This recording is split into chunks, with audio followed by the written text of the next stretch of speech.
যে হজে যাওয়ার পরে দেখি একটা ঘড়ি পড়ে আছে, মোবাইল ঘড়ি। চিন্তা করলাম নেব না, মনের ভেতরে ভয়, যদি ধরা পড়ে যায় তাহলে তো মানুষ, এ দেশে তো ধরা পড়লে আবার হাত কেটে দেবে। দেশে যাওয়ার পরে মানুষ বলবে হাজী সাহেব চোর। এই ভয়তে নিলাম না। কি করি, অতক্ষণ দাঁড়িয়ে থেকে কেউ নেয়ও না, কারো পায়ের নিচে পড়ে আবার নষ্ট হয়ে যাবে। তুলে নিলাম এদিক ওদিকে তাকিয়ে। হারানো জিনিস যেখানে জমা দেয় ওই জায়গায় জমা দিলাম। ওনারে জিজ্ঞাসা করলাম, ভাই মোবাইলের দাম কেমন হবে? উনি আমারে বলছে, ইয়া হাজিউল হজ্জা তাইনা বেলাদুকা, হে হাজি দেশ কোথায়? দাদা বলে, জিতুমেন বাংলাদেশ, বাংলাদেশ থেকে এসেছি।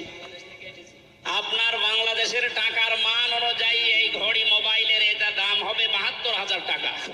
কত? ৭২,০০০ টাকার মোবাইল পড়ে আছে, ঘড়ি কেউ নিচ্ছে না। এদেশে থাকবে? বলেন। সাধারণ মানুষের কাছে থাকা দূরের কথা, দরবেশের কাছে থাকবে ৩৬,০০০ কোটি টাকা। আমার মনে হয় আমার ৩৩ বছরের জীবনে গণনা করে শেষ করতে পারবো না। পদ্মা সেতু আর একটা বানিয়ে এখনো ৪,০০০ কোটি টাকা রাষ্ট্রে থেকে যেত। কথা বলেন। দরবেশ যদি এই করে, যেগুলো ধরবেশ ওগুলোর চরিত্র কি বলে?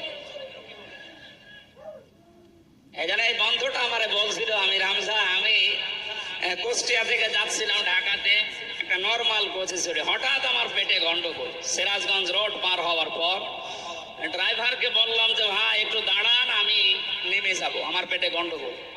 ড্রাইভার বলছে গাড়ি থামবে না, একেবারে জায়গা মতো থামবে।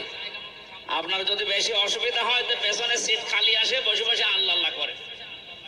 বলছে আমার পেটে গন্ডগোল, একে আল্লাহ আল্লাহ থামে? পেছনে যে দেখি কয়েকটা সিট খালি পড়ে আছে, পলিথিন দেয় বমি করার জন্য, একটা নিলাম। 2 সিটের মাঝে বসে ওই কাজ করলাম। চিন্তা করলাম এটা যদি রেখে চলে যায় তাহলে আমাদের বদনাম হয়ে যাবে। পকেট থেকে একটা সাদা রুমাল ছিল, ওইটা বের করলাম, টাইট করে বাঁধলাম। পেছনের সালানা খুলে ফেলে দেব, আল্লাহর ইশারা পেছনে আসছিল মোটরসাইকেল ওলা। পড়বে কি পড়বে একেবারে মোটরসাইকেলের সামনে। বলছে জানলা দিয়ে তাকিয়ে আছি, দেখলাম মোটরসাইকেল ওলা এদিকে ওদিকে তাকিয়ে। ও মনে করছে নতুন রুমালে থপ করে পড়লো কি। এই রুমাল যখন নতুন, ভেতরের জিনিসও মনে হয় নতুনই হবে। ও বলে তুলে নিল, ও বাড়ি যে টের পাবে যে কোন নতুন জিনিস। এখানে বলছে হামজা, আমাদের দেশে পায়খানা পর্যন্ত নিরাপদে নেই, এর বাস্তব প্রমাণ আমারটা। অথচ আমির জামাত গ্যারান্টি দিয়েছেন চুরি থাকবে না, শুধু পায়খানা না, ৩৬,০০০ কোটি না, ৩৬ পয়সাও চুরি হবে না। 10 বছরের জন্য ছেড়ে দেন দেশটা। আপনারা ওনার সাথে একমত কিনা?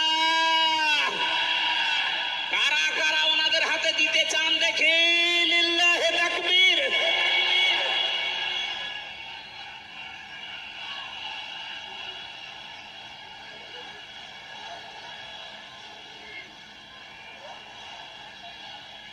আলহামদুলিল্লাহ ভাই।